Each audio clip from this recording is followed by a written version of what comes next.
네, 오늘은 그 최근에 이슈가 되고 있는 그 자가치아 재생에 대해서 한번 이야기를 해볼까 합니다. 자가치아 재생에 대해서는 오랫동안 연구가 되어 왔고, 자가치아 재생의 가장 중요한 치아 발생에 관여하는 여러 가지 유전자 단백질에 대해서도 꽤 많은 연구 결과가 나오고 있습니다.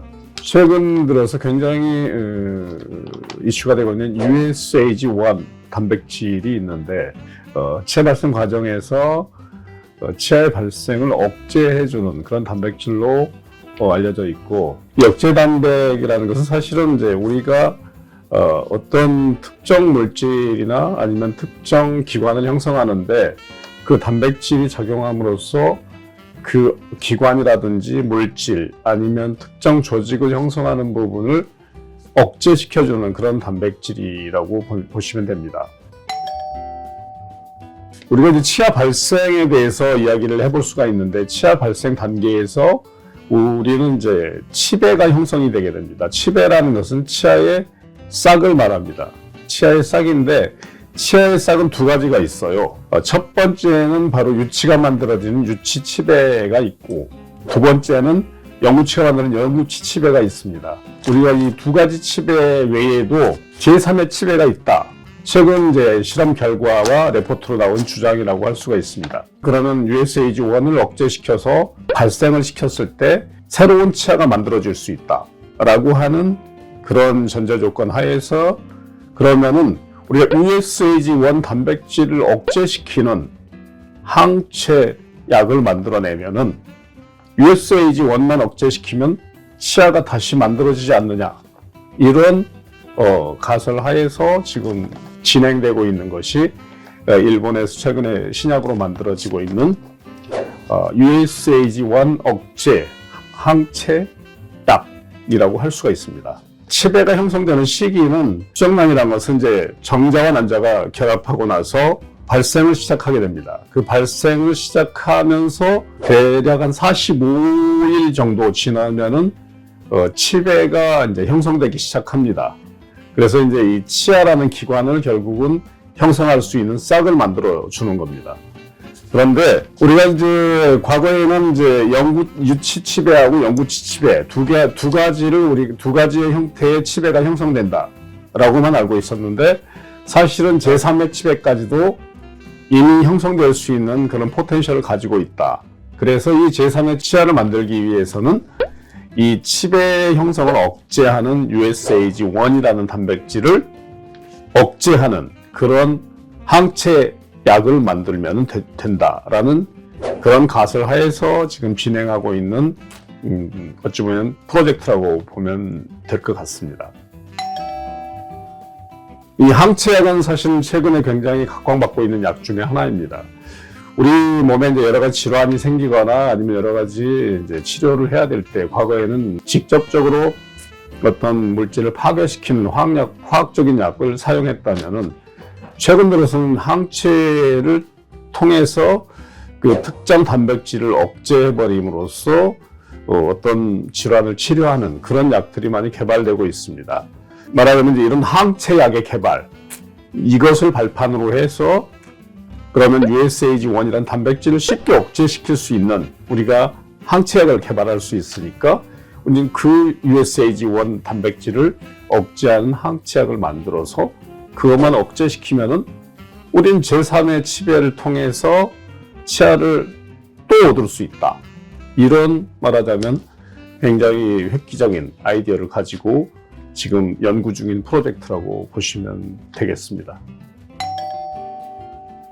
굉장히 단순하고 좋은 아이디어라고 생각을 합니다. 하지만 이제 제 생각에는 치아 발생에 대해서 좀 많이 이해를 한다면은 어려운 부분도 많이 있으리라고 생각을 합니다.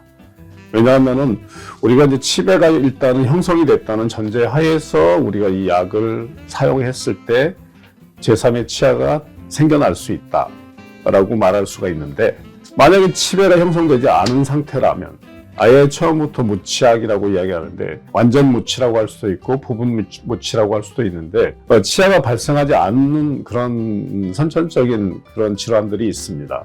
그렇다면 치아가 발생하지 않는 것이 우리가 아예 처음부터 치배가 형성되지 않았을 수도 있는 경우도 있거든요.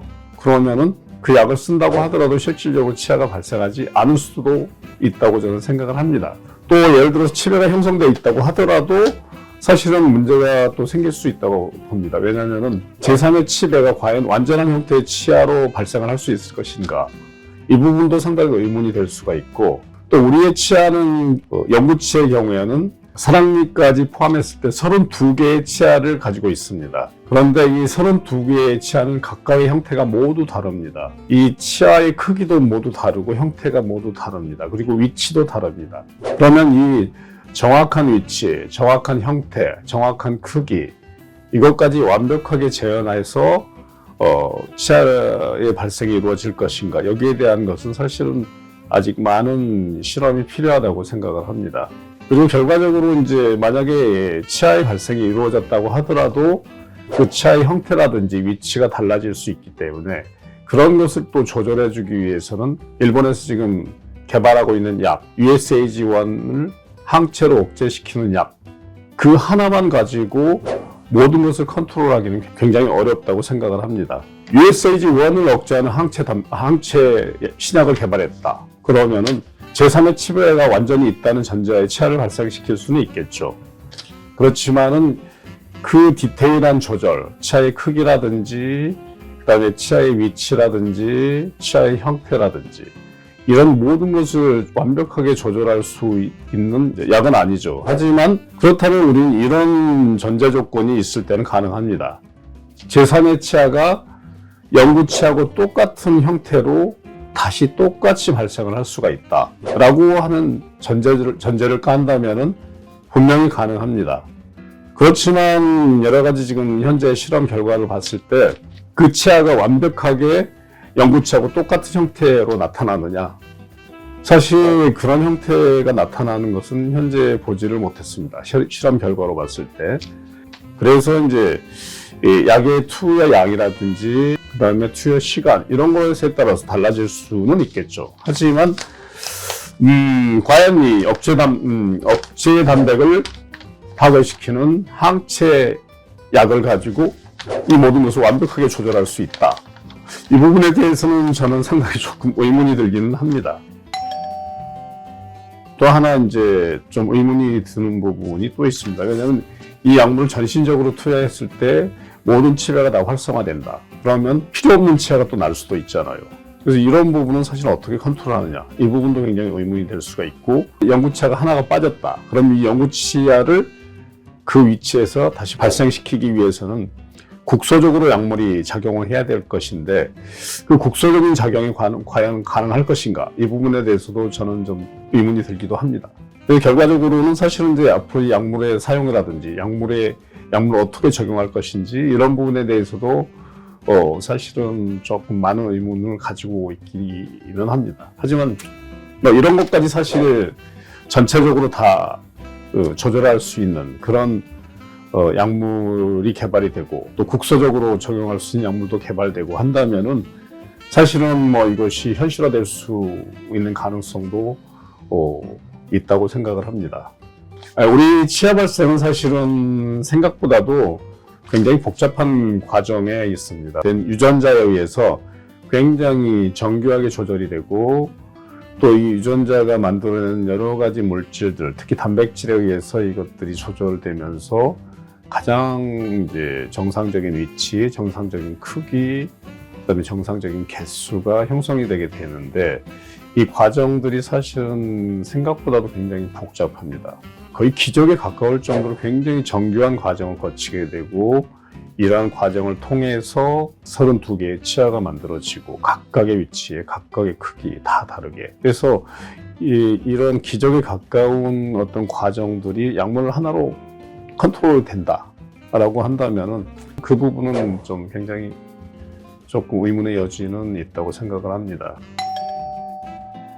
제가 이제 여기서 다시 한번 말씀드리고 싶은 것은, 치아의 발생 과정은 아까도 말씀드렸다시피 기적에 가까운 그런 과정을 통해서 우리가 계산으로 할 수 없는 여러 가지 굉장한 복잡한 과정을 통해서 만들어지고, 치아는 일종의 하나의 기관입니다. 눈도 하나의 기관이고, 그다음에 뭐 코도 하나의 기관이고 귀도 하나의 기관이고 이런 각각의 기관 중에 하나이고 이 기관 하나가 만들어지기 위해서는 굉장히 많은 과정들이 거기 결부되어 있기 때문에 아주 복잡한 그런 형태라고 할 수가 있습니다. 이런 이제 치아에 대해 치아의 소중함에 대해서 사실 우리는 잘 모르고 있는 것도 있다고 생각을 합니다. 이런 이제 복잡한 과정을 통해서 우리가 만들어진 치아를 얼마나 소중하게 간직할 것인가, 이 부분도 굉장히 우리가 한번 생각해 볼 문제라고 봅니다. 그리고 또 이제 우리가 이제 임플란트의 발전으로 굉장히 치아를 쉽게 대체할 수 있는 부분이 있긴 합니다. 하지만 치아의 가치를 임플란트 하나의 가치로밖에 매길 수 있느냐라고 봤을 때는 그건 좀 제가 봐서는 아니라고 생각합니다. 그보다 훨씬 더 많은 가치를 갖고 있는 우리 치아의 소중함에 대해서 다시 한번 생각해 볼 수 있는 그런 시간을 갖는 것도 괜찮다고 생각을 합니다.